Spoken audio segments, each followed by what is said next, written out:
Quero com muita felicidade vos cumprimentar com a paz do Senhor Jesus. Eu tributo todo o louvor e o destino ao trono do eterno Deus que nos proporciona uma oportunidade tão importante de podermos nos reunirmos e aqui juntos somarmos o número dos que se destinaram aqui para adorar Jesus Cristo. Deus abençoe os nossos irmãos internautas que estão acompanhando este culto e que juntamente conosco adoram ao Senhor.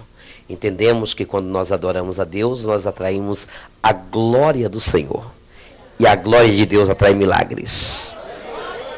Meus queridos, antes de eu ministrar a palavra do bom Deus, eu queria que vocês se assentassem um pouquinho, por gentileza. Eu quero glorificar a Deus de público pela vida do pastor Wesley. Deus abençoe este homem de Deus, abençoe sua família, sua esposa, sua família, sua liderança e liderados. Deixe uma petição pública diante do altar do vivo Deus, que o Senhor os multiplique pelo menos 1000 vezes mais. Eu quero, embora fui tão bem apresentado, mas eu quero me auto-apresentar aos amados irmãos. Isso é até de plástico quando eu vou a uma igreja ministrar pela primeira feita.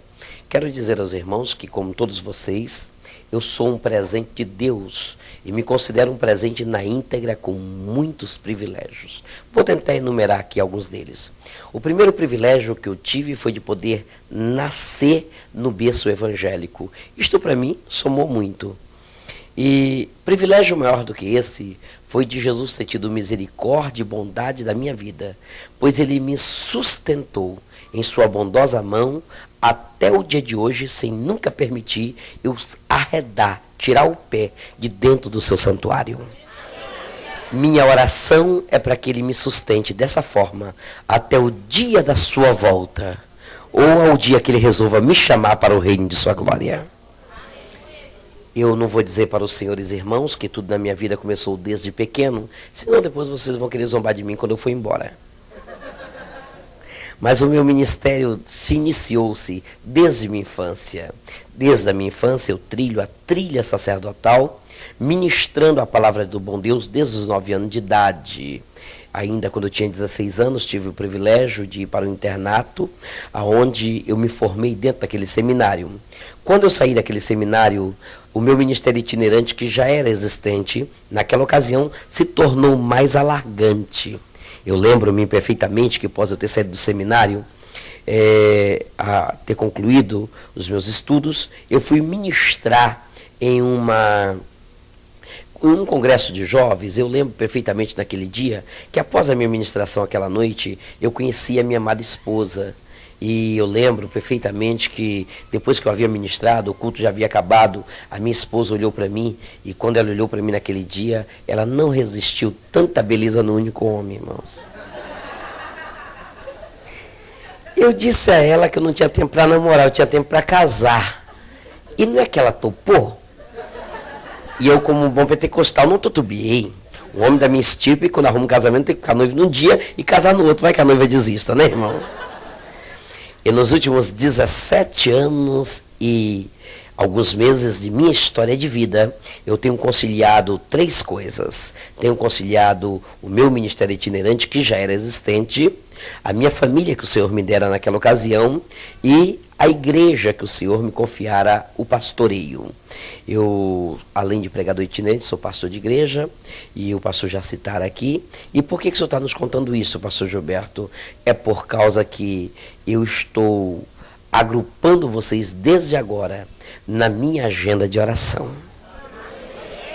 E eu quero que esse mesmo nobre sentimento recaia sobre vós e vocês me adotem na vossa agenda de oração aí. Amém, queridos? Dispensado estão os comentários extra. Meu convite é oficial para a leitura bíblica, Palavra do Bom Deus. O livro é o livro do Gênesis. O capítulo é o de número 15. Quem já encontrou, diga glória a Deus. Você que já encontrou, olhe para a direita ou esquerda. Se perceber que seu irmão ainda não encontrou, não o ofenda ele, não o maltrate, mas diga para ele assim: a minha diferença de você é que eu frequento escola dominical. Glória a Deus. Aos que procuram o texto bíblico, minha prorrogação será de ordem numérica, de 1 até 3, no intuito de encontrar. Caso não encontre, aí você deve redobrar a audição para a leitura que faremos. O focar dos meus olhos e a minha contagem vale apenas para os que desfolham as páginas da Bíblia. 1. Corre, crente. 2. Tu te avexa. E 3. Detenha-se aí mesmo. Eu leio e você escuta a leitura que faço. Diz assim: depois destas coisas, veio a palavra do Senhor a Abrão numa visão, dizendo: não temas, Abrão, eu sou o teu escudo, e o teu galardão será grandíssimo. Quantos podem dizer amém? Levante agora a mão direita ao céu, por gentileza. De olhos abertos ou fechados, tanto faz, o que importa é a vossa comunhão com Deus. Repita essa devocional comigo e diga: Senhor Jesus, continua falando. Diga: a tua voz me consola, me fortalece e me preenche de certeza que no meio dessa batalha eu serei vencedor. Por isso eu te peço, continua falando. Tome assento dando glória a Deus. Aleluia.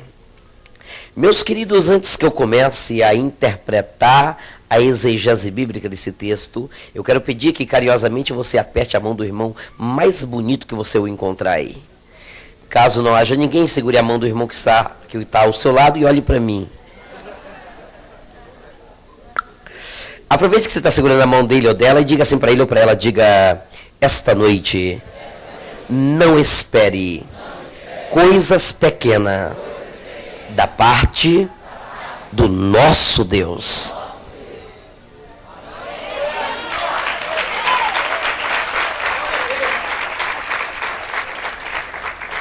Aleluia, aleluia, aleluia, aleluia, aleluia, aleluia, aleluia.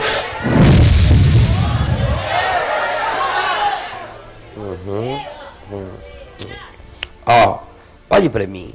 Eu quero dar duas razões para que você não desgrude os olhos dessa tribuna por nada. Razão número 1 é porque aqui é o altar de Deus, o lugar onde se profere a palavra do Todo-Poderoso. Razão número 2 é porque hoje os senhores irmãos têm o privilégio de admirar a beleza do pastor mais bonito do Brasil.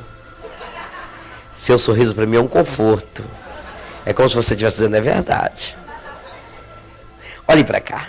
A partir de agora, na íntegra, eu começo a interpretar a exegese bíblica desse texto. Segure a frase que eu vou pronunciar.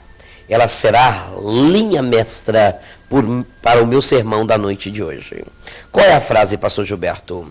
Vitória sobre o medo. Repita o tema do meu sermão, vamos lá? Vitória sobre... Só vocês agora, vamos lá?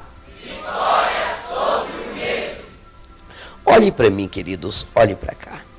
O meu sermão começa com um pontapé inicial.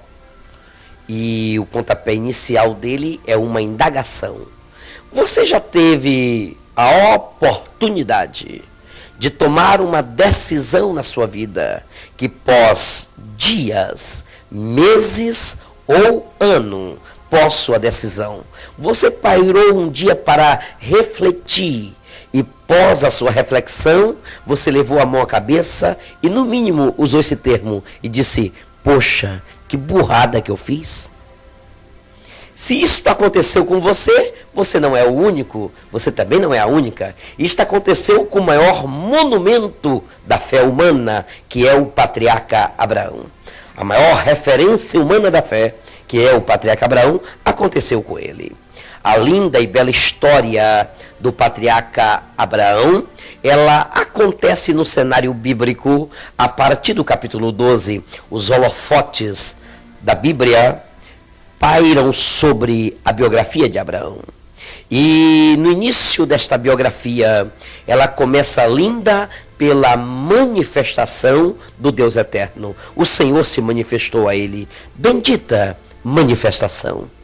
Quando Deus se manifestou ao Abraão, ele lhe fez a ele um pacote de promessa. O pacote é forte. Primeiro diz, dentro do pacote da promessa, que o Abraão será pai de uma multidão de nações. Depois, no pacote da promessa, está incluso que o Abraão, ele vai ganhar uma terra por possessão, e essa terra vai servir para a sua posteridade. Está incluso também no pacote de promessa que na caminhada do Abraão, se alguém atravessar no meio do caminho e tiver-lhe o atrevimento de lhe amaldiçoar, só pelo atrevimento vai ser amaldiçoado. Está incluso também no pacote de promessa que na trajetória do Abraão, se alguém tiver a ousadia de lhe abençoar, só pela ousadia de lhe abençoar, automaticamente vai ser abençoado. Aleluia! O pacote é forte, irmão. É um pacote grande de promessa. Mas para o Abraão abraçar esse pacote de promessa, ele tem que fazer algumas renúncias e se submeter a algumas abnegações. Vou falar de uma renúncia e de uma abnegação. Primeiro a renúncia. O Abraão tem que renunciar o local que mora, o local que convive e vive até o presente momento. Vou falar de uma abnegação. Ele tem que se abnegar da presença da sua família, porque ele tem que deixar a parentela, os parentes. E para o Abraão tomar essa decisão não era fácil, irmãos. Primeiro porque o Abraão não morava em qualquer lugar. O Abraão não morava numa vilinha, numa cidadinha, num cantinho. Não, senhores. O Abraão morava na famosa Ur dos Caldeus. E Ur dos Caldeus, segundo os historiadores, não era um lugar qualquer. Era um centro manufactureiro e comercial muito movimentado. Qualquer historiador, se estudar a história antiga de Ur dos Caldeus, a olhos largos, vai ter que admitir e considerá-la como uma metrópole para a sua época. E abandonar a família era um caso sério para o Abraão, porque o Abraão não era um qualquer, ele não era um largado, um abandonado, um desamparado. Não, senhores, alto lá. O Abraão era filho do famoso empresário Tera. Seu pai tinha uma fábrica onde se industrializava a tenda. E o Abraão era candidato legal à sucessão da presidência dessa empresa. Mas ele renunciou tudo isto para se tornar um normande, morando um dia aqui numa cabana, outro dia aqui e outro dia ali. Eu, no meu entendimento, tenho para mim que os viajantes de Ur dos Caldeus, no trajeto de ir e vir, tiveram a oportunidade de ver o Abraão, e alguns meneavam a cabeça e diziam: trocou tudo aquilo que tinha por isso? Outros foram mais felizes de poder ter a oportunidade de tirar a dúvida pessoal com o próprio Abraão, porque tiveram a oportunidade de conversar com ele. E quem sabe no diálogo diziam: Abraão, você largou tudo aquilo em Ur dos Caldeus por isso? Eu tenho para mim que o Abraão batia a mão no tórax e dizia: é que eu entendi o que vocês ainda não entenderam. O que é que você entendeu, Abraão? Eu entendi que é melhor morar em cabana, dentro da vontade de Deus, do que em palácios fora de sua vontade. Aleluia. Aleluia. Aleluia. Aleluia.